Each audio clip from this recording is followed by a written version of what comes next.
Hi my little shardies, welcome and welcome back.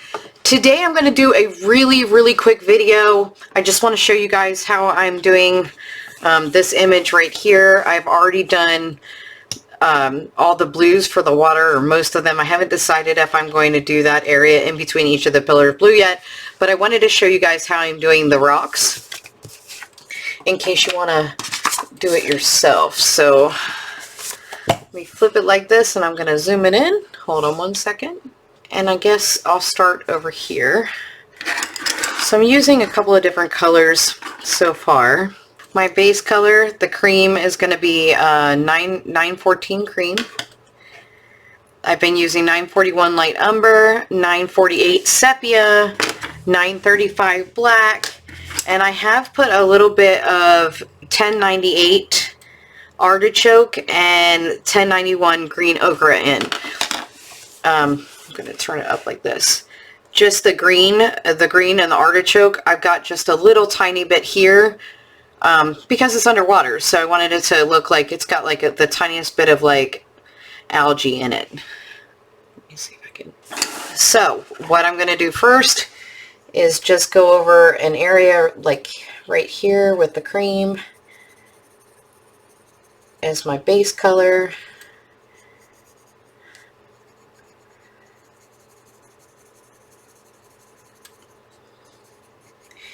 I'm not going to do this whole area. I think once you've done a couple rocks, you kind of generally get the idea. So with this one, I'm going to zoom in actually even more. So I've just put a little bit of the light cream there. And then I'm going to go in with the sepia. And right here, where you see all the close lines together, I'm going to assume that that's where the artist, Kerby, is trying to tell you where he wants it darker at. So I'm just going to go in here with the sepia, which again is 948, and put a little bit of that color in those areas. Again, you're supposed to build it up, so it may not be the darkest color that you're looking for right off. I'm also probably going to shadow the area here along the front rocks so it looks like it's a little more inset. And I don't know if I'm going to go in there with black on that one yet. I won't know until I continue with it, but I probably will. I probably darken that up right there with the black. So I'm just going to go everywhere that the darker lines are and put this 948.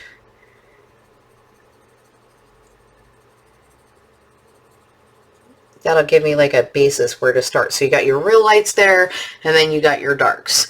So now if you just do that, it looks really flat, and I don't want it to look flat. So now I'm going to add a little bit more color in. So I'm going to take my 941, and I'm kind of going to go like where the rock is rounded at. Like that. Because I want to bring that in. I want to make it look, I don't know, concave, convex, something like that.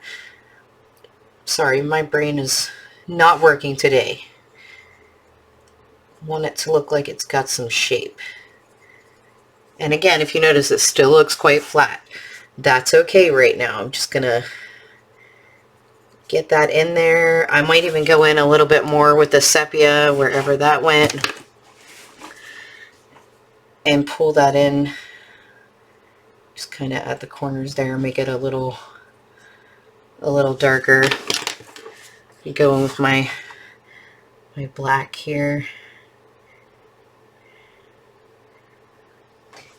And I'm going to go one rock at a time. I know you just saw me do a few there. I'm just trying to give you an idea, but I don't want to overwhelm myself. And if you start trying to do everything at one time, you're probably going to overwhelm yourself. So just get it out there a little bit. And then I'm just going to come through a little bit and darken up like closest to this area over here.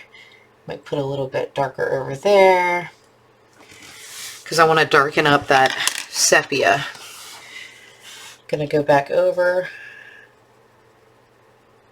with the sepia, and then I'm gonna pull that 941 light umber, just around where I did the sepia as well.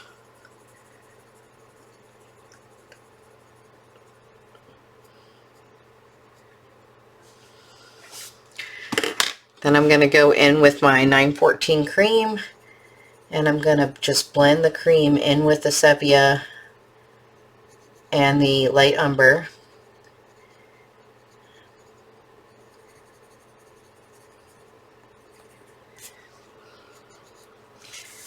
Like that. And then if I want to go just a little bit further, I'll take the 1091 green ochre and just do a little bit above that. Let's give it just a little tiny bit of like a green tinge, like you would find for like algae.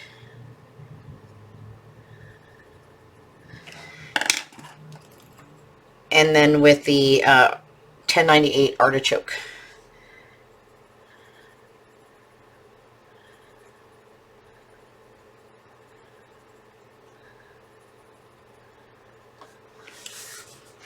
And I think that looks way better. And then again, I'm just going to go back in, and I think I'm going to darken this up just a little bit more.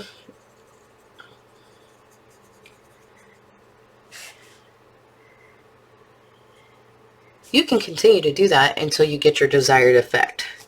And then you just go to the one above or below it and start all over again. So there's your sepia. I'm going to go in with my 941 light umber.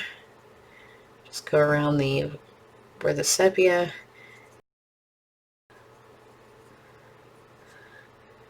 Make sure you get the corner there. Maybe this time I'll throw the little artichoke in there, and I won't do the cream just yet. That way they all look just, you know, a little tiny bit different. Now I'll do the cream. Sometimes I'll use one of the colors, sometimes I won't for the greens.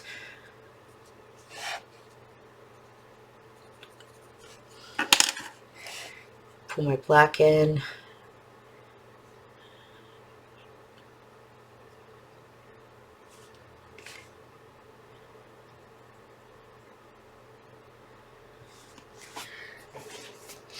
Maybe I'll put a little shadow where this rock is, where the two rocks meet. Instead of just leaving the black for a shadow, I always go over it again with my darkest color to kind of shade that a little bit so it's not such a vivid black. And that is how I'm doing the rocks in this area. So if you want to do the rocks like this, again, I use 935 black, 948 sepia, 941 light umber, and then I use just a little bit of the 1091 green ochre and the 1098 artichoke, and my main base color for the rocks is 914 cream. Alright everyone, that is how I'm doing the rocks in this Mythomorphia image. I would love to see your finished Mythomorphia image. Make sure you comment in the comment box below. Let me know what you think of this color combination for the rocks, if you have one you like better. If you do, maybe in a future video, I'll feature that color combination. Put your finished Mythomorphia pictures on my Facebook page at Shhh Online. Till the next time everyone, stay safe, stay healthy, color happy, and remember, shh, it's our little secret.